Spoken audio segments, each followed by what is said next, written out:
Okay, Divas, we're back and we're actually feeling clocky. So I just did the Pokemon trend where it's like my team that I would have and why. And mine is slightly unrealistic, but I'll give you that list right now and why. Um, because a lot of y'all because before I get into my list, a lot of y'all wouldn't have all these legendaries and it pisses me off. Because I saw someone with like Mewtwo, Rayquaza, and I was like, girl, if Pokemon were real, you wouldn't even have a verification. You wouldn't have a certification. You wouldn't make it past the first trainer. You wouldn't even have a Pokeball on you, bitch. They would have you working. They'd have you working as a vendor, okay? Because you wouldn't be allowed to go catch Pokemon because you'd literally try, like, you would die. You would literally die because apparently you just wanna like, fuck it, like, we ball, but you're not balling. You're dying.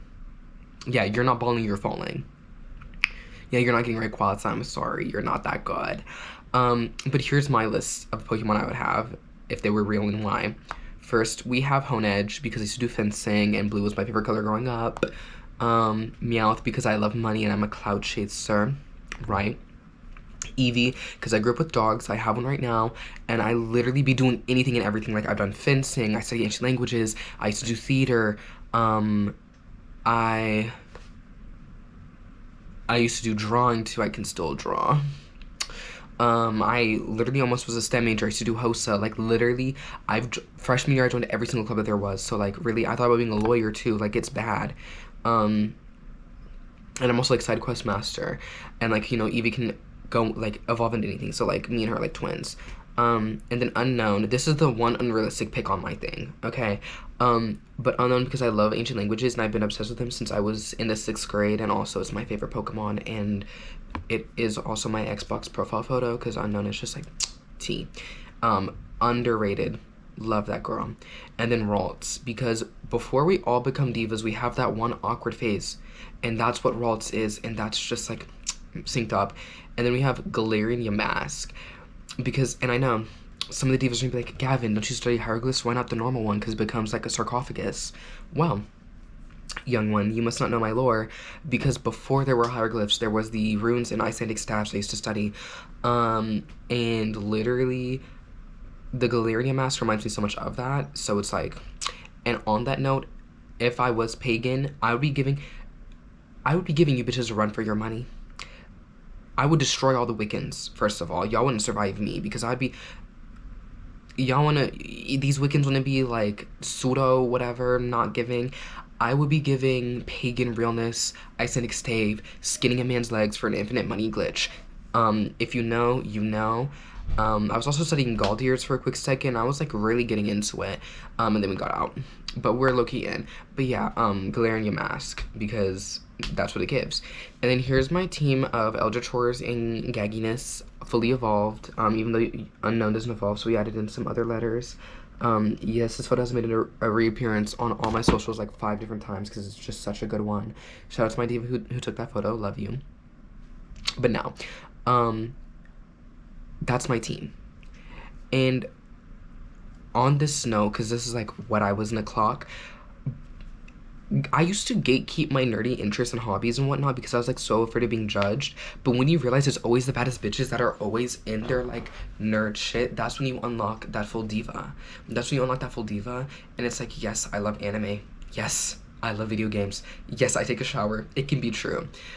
And like, I will say, it is hard finding other nerdy friends, because for each diva and baddie and whatnot, there's at least 3 incels that don't take a shower and are severely racist, homophobic, and misogynistic, while also somehow being bisexual and maybe a POC. It's really odd. Don't know what's going on there. And to furthermore clock that tea, the one community where I genuinely haven't seen that is Fear and Hunger, because that's for the girlies and gays. And I will say, I love Fear and Hunger. Like, I know it seems weird, but unless you are an ultra, like, traumatized baddie, you will not understand the immaculateness of Fear and Hunger. Like, Fear and Hunger, ugh. And, like, that was made for the girlies and gays that have been through it, because it just makes something in here clicks in my head. Because when I was manic, I did say this, and I think I took down that video, but like, Fear and Hunger, it's able to capture hope in a really odd way.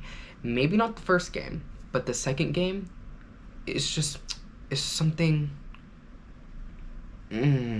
it was like, for the girls that get what I'm trying to say, you get it. I'm just gonna like telepathically like link it up to you, like.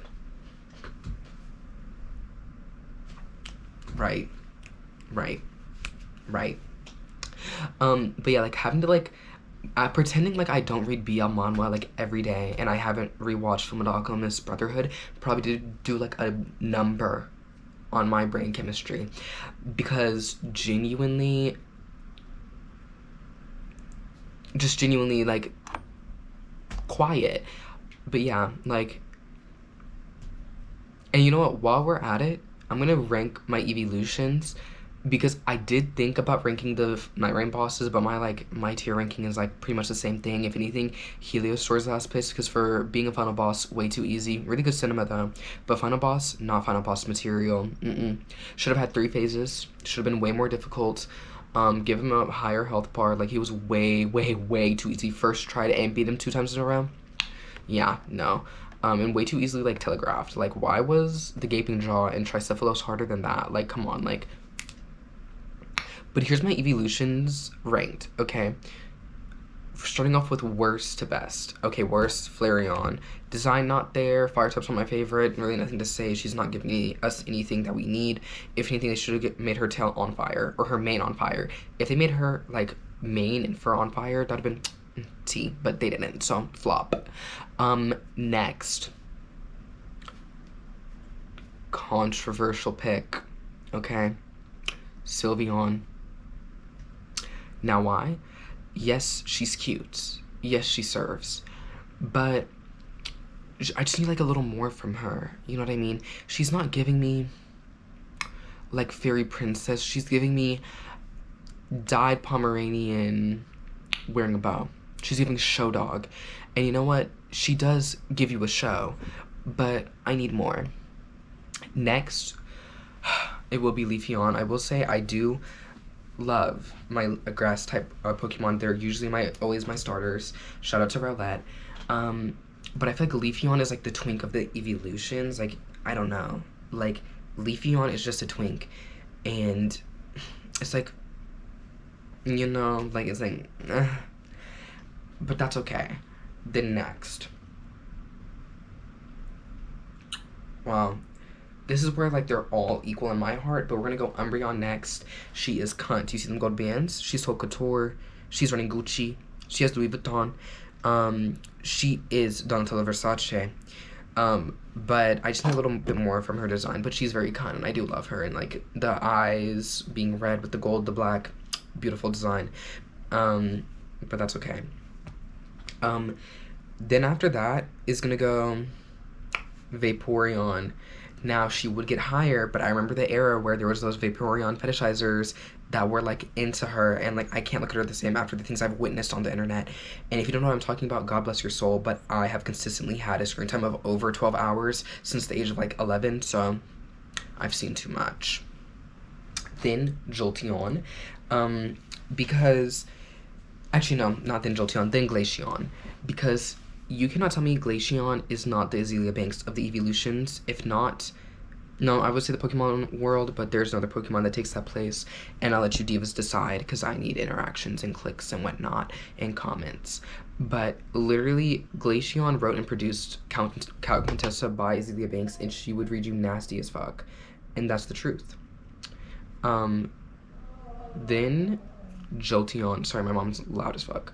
Then we have Jolteon, very cunt, very almost alt, like a very alt vibe. Like, give her a little chain and she's like, she's got that sharp jawline, them defined features, and she's really giving what needs to be gave by an eeveelution, and she's low-key slept on, right? Then number 1, Espeon. Psychic types always on top, and Espeon serves the cunt that Sylveon wishes she could.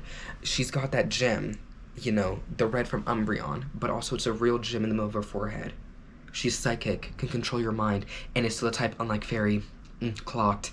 The little split tail action and that cunty pose. Like, this is, do you see the regalness over here? This is regal, this is real, this is magic, this is power. And that's why Espeon is the best eeveelution. If I had an Eevee, it would be an Espeon. And I'm gonna do an Espeon ranking. I'm gonna see how controversial it is on TikTok. Yeah. And then while I'm here, I might as well talk about Elden Ring Night Rain. Again, after like, besides 3 of the bosses, besides Equilibrious Beast, don't know how the fuck you say it, Gaping Jaw, and Tricephalos, the other bosses were like a little too easy for my taste. And I do love the game, don't get me wrong, but what I need to see, what I want to see, I'm gonna break it down. I want to see more wacky, wany, zany buffs. I want to see better buff scaling. Because take a note from Risk of Rain, which I have over 1,000 hours in. So, and I've played Hades too. Take a note. Take a note. Okay, it's from Software Team 1. Over here. Look over here, Team 1. Add in a different buff scaling mechanic, because like successive attacks negate damage. Really good buff, but let's make it better. Have it be able to stack. But for each stack you have the highest percent be the base value. Then each stack half the percent that it would give you, and then have it stack so it's like an exponential curve or whatever you call it. So you can never get 100% negation, but you can get a crazy amount. Right, exactly. Another thing I want to see more wacky, wany stuff in the latent powers. Like one of them I had an idea for was each time you cast a spell, or weapon art, a glintstone dart comes out of your weapon or catalyst. And to not make this a nightmare for Recluse to proc them other elemental types, have it so that it doesn't add to like her magic cocktail effect, and whatnot. And another one, what's another one I got? Another buff that would be really good, continuous spell casting, like, costs less stamina, because, like, I want to just spam Comet Azure sometimes and pretend like I'm a mage in Elden Ring, fucking doing the most busted goated build ever, because that's, like, the first build I did for fun. Add that back in. But yeah, I just want, like, more wacky, wany, like, buffs and whatnot, and latent powers. And then here's what I want to see character-wise in the DLC. I want to get more unique than just dry leaf arts, and I do want to see that. Like, I want to see, like, a character that uses dry leaf arts and fists and whatever, but I don't really... Everyone else is already saying that's unique. Okay, here's a character idea I have. I'm just going to give you this one, because last video I recorded I did multiple, and it was, like, 20 minutes long, so we're just going to do this one, right? We're going to call him the Engineer. We can change his name up later, but we're just going to call him, like, the Engineer, maybe the Tactician, something like that, right? Now, preferred weapon types... crossbows and ballistas, and I would have it so that his crossbows reload faster, right? And they deal more damage, because it's his preferred weapon. And he has like a whole little like dodge crossbow, whatever, you know what I mean? Like similar to like what's going on with Iron Eye. Then for the ballistas, less kickback and faster reload, so that it's giving he knows how to use a ballista and he's able to brace for the impact or whatever. And also, side note, add in the Shadow of the Earth weapons. Why would we not do that? That would give you so much more variety. And also the one cannon that has auto aiming, beautiful, add that back in. I did use that in Elden Ring and it was very fun. And it does good damage. No, actually, it's very viable. Okay, but yeah. And then, now let's get into this. Now, his skill and, like, art can be two very different things. Honestly, I'm gonna tell you which one I'd have it be his skill and which one I'd have be his art, and I'll also give you a passive, and you know, y'all can decide which, if you wanna like mix them up. But I feel like his skill should be a deployable turret that when you use crossbows or ballistas will fire with you at the locked on target or where you're aiming, right? His passive would be whenever you have your turret deployed, increase like, I don't know, like increased damage negation or something, like increased like just like a little buff that has you play around his turret, right? Then for his ultimate, I would have it be like he machine guns a fucking jar cannon, like just like how that page has that crossbow, fuck the crossbow, make it a jar cannon, and have it be like 3 or 4 or 5 good shots for like stance breaking and whatnot, because we do need something more. And maybe have like the bolts explode. They can be normal, but have them like explode or deal lightning or something, like something more unique. Or if you want to really have fun, have them randomly deal different like status effect or like type of damage to like really add in some RNG and variety, so that whenever you cast it, you can have some like really clutch moments where it's like, oh my god, proc bleed, or oh my god, proc anti-dragon when I'm fighting a dragon, like stuff like that. Stuff like that you gotta think about, right?